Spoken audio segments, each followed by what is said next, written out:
C'est l'heure du journal sur Eden TV. Mesdames et messieurs, merci de votre fidélité au sommaire. Séance hebdomadaire du Conseil des ministres ce mercredi 25 avril 2018. Plusieurs décisions ont été prises et des nominations ont été prononcées. Vous aurez les détails dans ce journal. Les acteurs institutionnels ou non dont les productions nécessitent l'utilisation du mercure ont participé à un atelier qui entre dans le cadre de la mise en œuvre de la Convention de Minamata sur le mercure ratifié par le Bénin en novembre 2016. Et puis hors du Bénin, au moins 10 000 personnes ont défilé dans les villes d'Afrique du Sud lors d'une grève générale contre l'introduction d'un salaire minimum considéré comme un salaire d'esclave.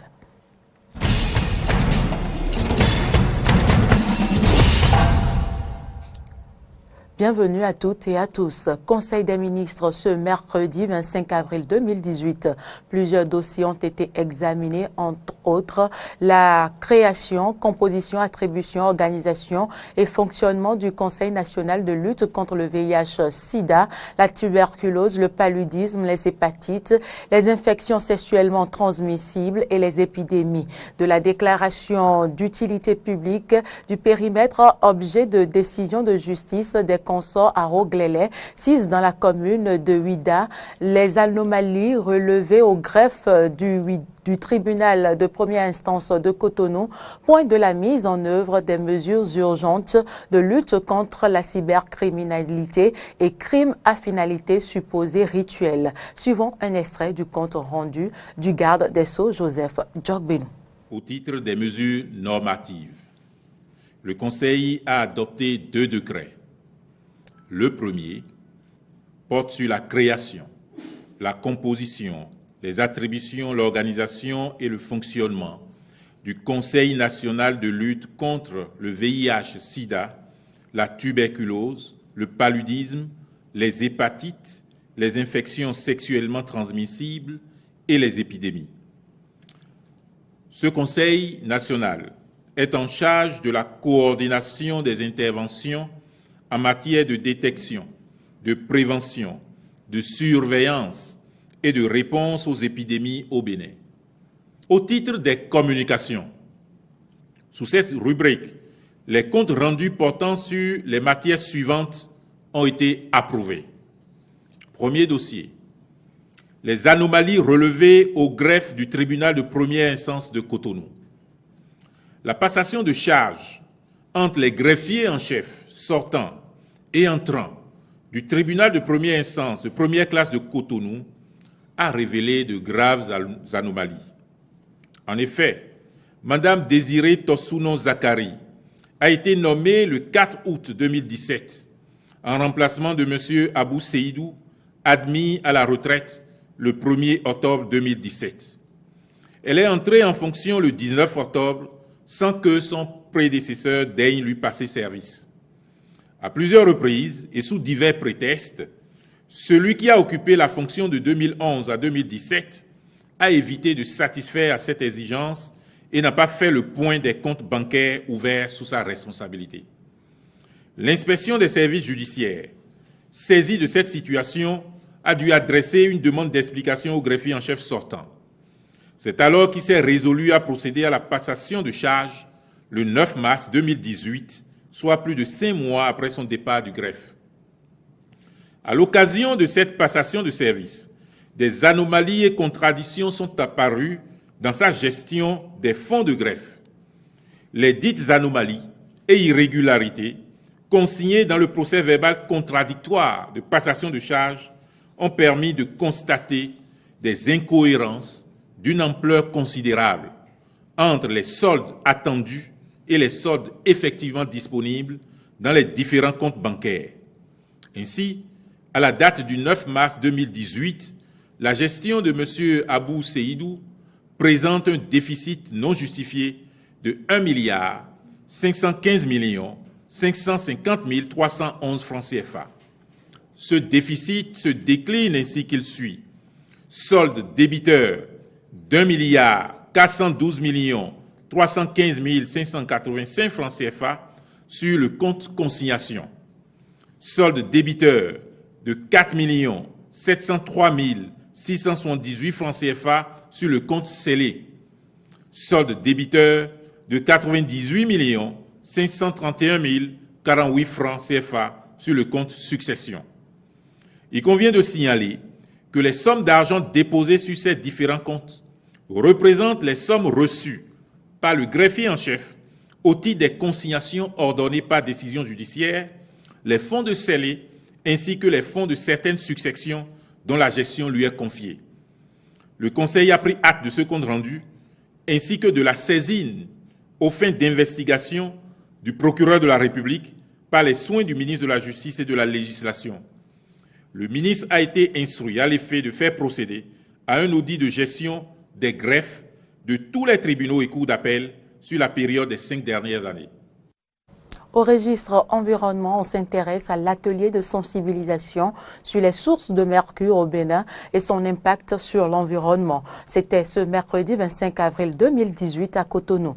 Une rencontre qui entre dans le cadre de la mise en œuvre de la Convention de Minamata sur le mercure ratifiée par le Bénin en novembre 2016. Reportage. Cet atelier de sensibilisation sur les sources de mercure et son impact sur la santé et l'environnement fait partie de la feuille de route élaborée par le Bénin pour lutter contre les effets néfastes du mercure. Il regroupe les acteurs institutionnels ou non dont les productions nécessitent l'utilisation du mercure. Il s'agit entre autres des industriels, des agents de la santé, des chefs services des cellules environnementales du ministère de l'Agriculture et des chercheurs. En effet, le Bénin, après la signature en octobre 2013 et la ratification en novembre 2016 de la Convention de Minamata, s'est engagé au plan international. Des engagements qui consistent à élaborer le profil du mercure et sensibiliser la population sur les risques qui y sont liés. Quand le mercure se retrouve sous sa forme de méthylmercure, qui a des impacts sur les enfants, qui pose des problèmes de neurotoxicité, qui pose des problèmes au niveau de la femme enceinte et au niveau des personnes âgées. Et donc pour pallier à cela et répondre en même temps à nos obligations, nous avons jugé bon d'élaborer le profil du mercure, de voir sous quelle forme le mercure se retrouve dans notre environnement et de voir les toxicités liées à ces différentes formes et amener donc nos compatriotes à pouvoir se préserver et respecter notre environnement. L'atelier de sensibilisation est également une rencontre de formation des acteurs qui, à leur tour, serviront de relais de formation au groupe civil. Dans un autre chapitre, plusieurs syndicats du secteur de l'éducation ont suspendu leur motion de grève. Notre rédaction s'est rapprochée de quelques responsables syndicaux pour comprendre les raisons qui sous-tendent ces levées de motion. Suivez les explications du porte-parole du Front, Éric Romero Petos, suivi du secrétaire général de l'UNSTB, Emmanuel Zounon. L'année scolaire peut être bien sauvée. Nous avons encore des semaines de cours. Le calendrier lui-même, le calendrier scolaire lui-même devra être réaménagé afin d'intégrer les nouvelles donnes. Donc on ne peut plus mettre le calendrier en état et prétendre sauver une année. Les enfants viennent de faire 12 semaines à la maison. Ils viennent de faire au-delà même du temps réglementé de vacances à la maison. Cela n'a pas été sans conséquence. Lorsque on est dirigeant, on trace le chemin et la troupe suit. On est arrivé à un moment où le tourisme est à côté.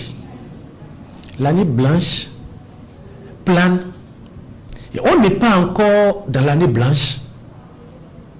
L'année n'est pas encore donc sacrifiée. Nous avons été surpris comme tout le monde par rapport à cette décision du Front, puisqu'ils se sont fixés comme objectif d'aller consulter la base. Et aujourd'hui, tout le monde connaît le résultat de cette analyse au niveau de la base. Donc c'est avec grande surprise que nous avons pris acte de la décision du Front. Mais comme le Front est une structure autonome, cette décision n'engage que ses membres et ses affiliés. Pour nous, Confédération encore en grève, il ne s'agit pas pour nous de sauver une année scolaire. Il s'agit pour nous de sauver l'école. Car si nous n'aboutissons pas à un accord, il ne sert à rien de lever la motion aujourd'hui et dans 3 mois de recommencer encore les mêmes choses. Pour nous, il faut sauver l'école. Et sauver l'école, c'est régler définitivement la question de la revalorisation de la fonction enseignante. Et nos discussions sont déjà très avancées à un point où nous pouvons aboutir à un accord sans que le gouvernement n'ajoute encore un franc à ce qu'il a déjà proposé. Actualité en dehors du Bénin, 2 prêtres et 16 fidèles ont été froidement abattus mardi à l'aube par une trentaine d'assaillants en pleine cérémonie de funérailles dans un village de l'état de Bénou. Selon la police, les éleveurs musulmans ont été désignés coupables de ce massacre. Ce conflit pour la terre et l'eau, aggravé par l'explosion démographique dans le pays le plus peuplé d'Afrique, a pris ces derniers mois une dangereuse tournure identitaire et religieuse entre 2 communautés devenues irréconciliables. Au moins 385 personnes ont été tuées dans le seul état de Bénou depuis janvier 2017, avec une forte augmentation du nombre de victimes au début de cette année. Au moins 10 000 personnes ont défilé dans les villes d'Afrique du Sud lors d'une grève générale contre l'introduction d'un salaire minimum considéré comme un salaire d'esclave. Le salaire minimum, une première en Afrique du Sud, doit entrer en vigueur au 1er mai, 2 mois et demi après l'arrivée au pouvoir de Cyril Ramaphosa. Le président a fait de la relance de l'économie de la première puissance industrielle du continent l'une de ses priorités. Ces manifestations continuent le premier mouvement social d'importance auquel est confronté le président Ramaphosa, un ancien syndicaliste devenu homme d'affaires à succès. Suivez les réactions de certains responsables syndicaux. Ce salaire minimum national qui est imposé par le gouvernement, ce salaire minimum est rejeté par les travailleurs indépendamment de ce que disent les leaders. 18 rangs de l'heure qui seront introduits progressivement sur 3 ans, qui peuvent vivre avec ça. Et quand on regarde les salaires des PDG, les études montrent qu'ils gagnent des millions et des millions de rangs. À Madagascar, l'opposition malgache continue de mettre la pression sur le pouvoir en mobilisant des milliers de partisans à Antananarivo pour exiger la démission du président malgache, cible de toutes les critiques à quelques mois des élections. À 7 mois du premier tour prévu des élections présidentielles et législatives, l'opposition occupe les rues de la capitale depuis samedi pour dénoncer les nouvelles lois électorales qu'elle juge favorables au seul gouvernement. La Cour constitutionnelle malgache doit se prononcer d'ici jeudi sur la légalité de ces tests qui durcissent notamment les conditions de révision des listes électorales et de candidature à la magistrature suprême. C'est tout pour cette édition. Merci de l'avoir suivi. À demain.